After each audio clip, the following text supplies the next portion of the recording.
guys, welcome to iFoodReal, the best Instant Pot channel on YouTube. Today we're making Instant Pot chili.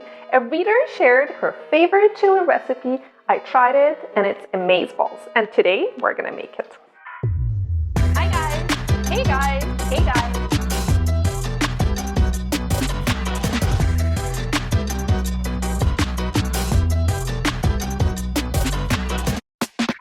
A reader, Laurel, shared this recipe with me and it's called 2-day 3-bean chili. So it's cooked with 3 kinds of beans. That's what we're gonna do today. And first it's cooked in slow cooker for 8 hours, then left overnight, and then it's reheated for 2 or 4 more hours next day. So it's a long process. You can do it in slow cooker. I'm gonna link the instructions for that below. If you don't have Instant Pot yet, eventually you will. But I converted this recipe to Instant Pot, and it's ready in an hour, let's say an hour. I love when you share recipes with me. So if you have your favorite Instant Pot recipe or slow cooker that you would like me to convert to Instant Pot, or what is Instant Pot recipe you would like to see, feel free to leave your request or recipe in the comments below.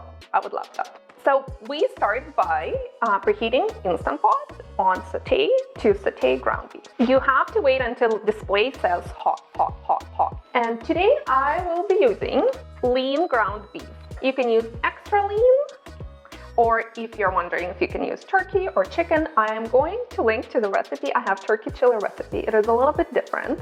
I will link to that below.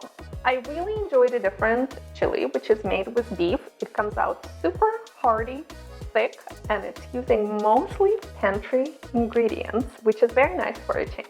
So you want to saute ground beef just until it's broken into pieces. Pink is okay, it doesn't have to be cooked through, it will have a lot of opportunity to cook later. So after your ground beef is into small pieces, the big question is to drain or not to drain the fat.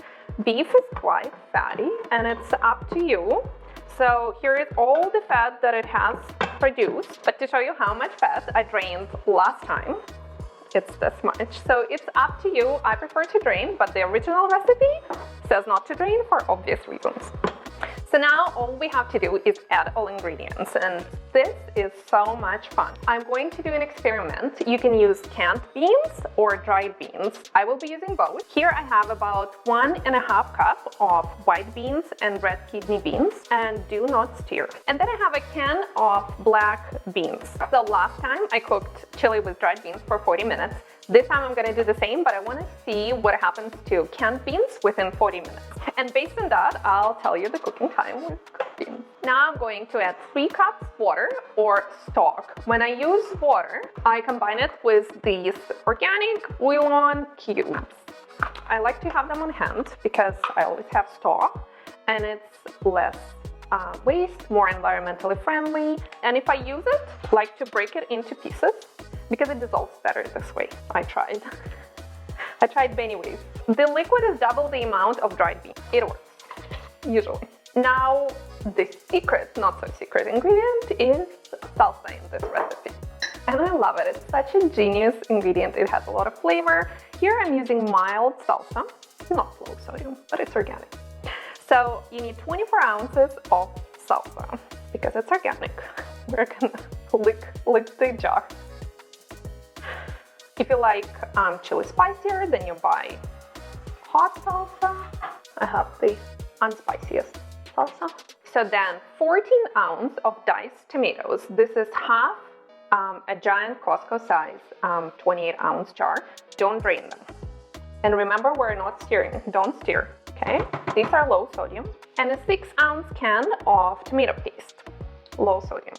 I'm saying that my ingredients are low sodium and dried beans, so I'm going to add a little bit salt. If you're using all canned stuff, don't add salt now, add after. And now all we have left to add are spices, which is only 2. That's why I love this recipe so much. So 2 teaspoons chili powder, and again, mine is low sodium and organic. So this is how I made it last time, but now I went and bought, new to me, chipotle chili pepper powder. So I will add a teaspoon of that, but first I'm gonna see, I never tried this. I'm gonna see if it's spicy because children Smoky.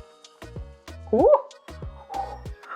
Okay, this is spicy. Oh, mamachka. Okay, 1/4 teaspoon, my friends. I want my kids to eat dinner.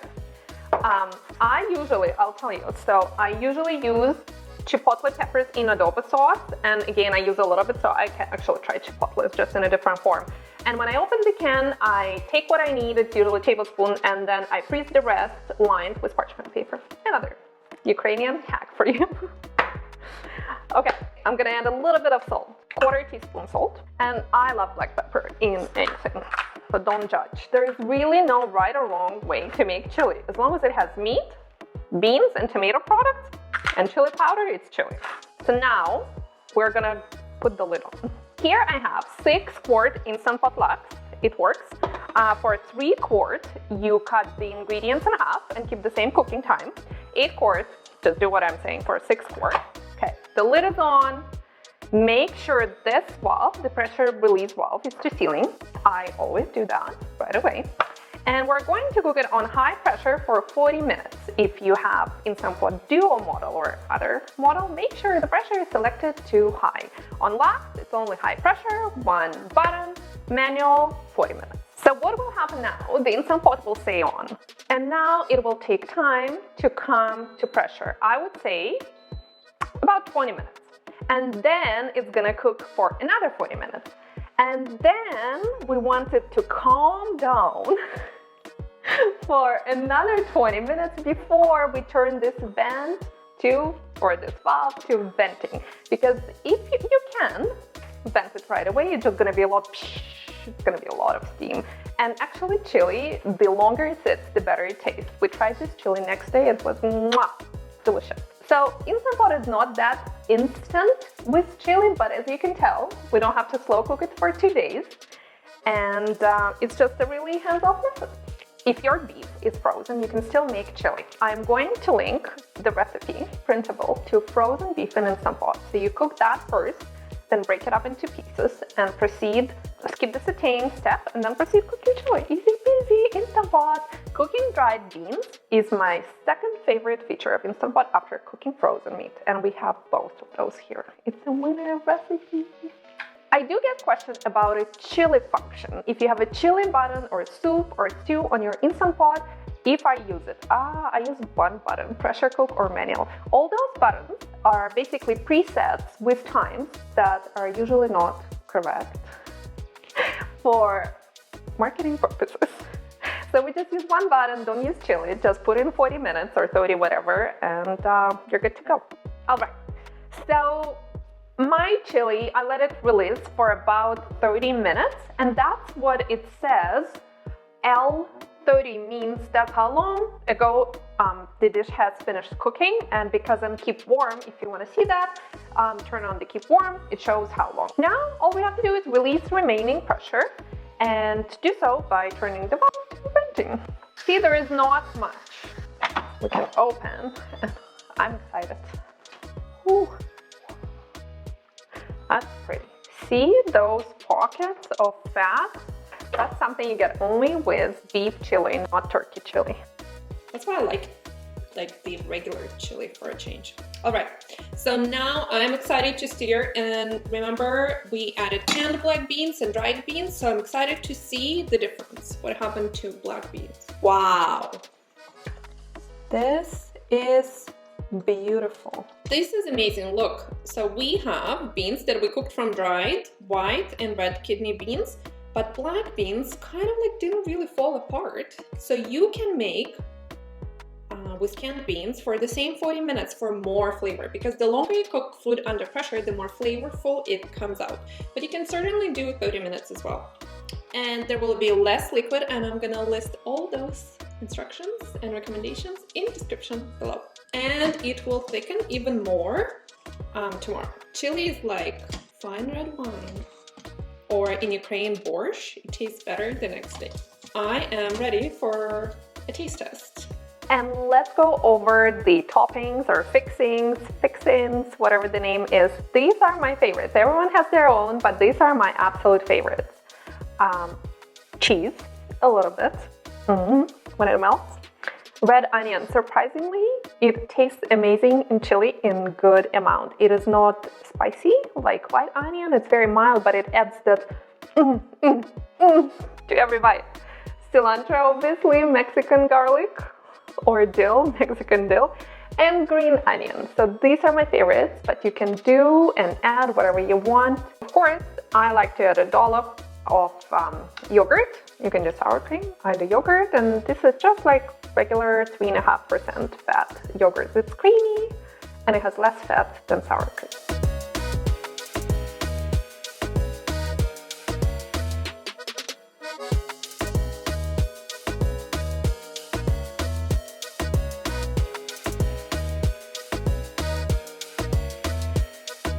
Taste test.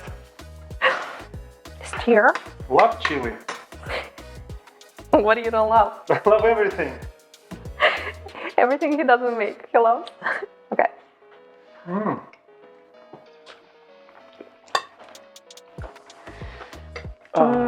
Little spicy, that's good. And definitely. Good. Yeah. Smoky. Not too spicy. A little bit. Can really taste 3 kinds of beans. Hearty. That's good. I call it taste of success. Tomorrow is going to be even better. This is really good. This is like chili you get. This is like $1 million version of chili you get at Wendy's, Tim Hortons. That's in Canada. Good job. Good job. Oh my god. I definitely really enjoyed making everyday recipes. So if you have more, don't be shy. It's fun. It's fun to eat someone else's food. So that's it for today. Hope you guys like it and enjoy it. And if not yet, make sure to subscribe right there. And see you next time. And see you next Friday. Bye. Bye.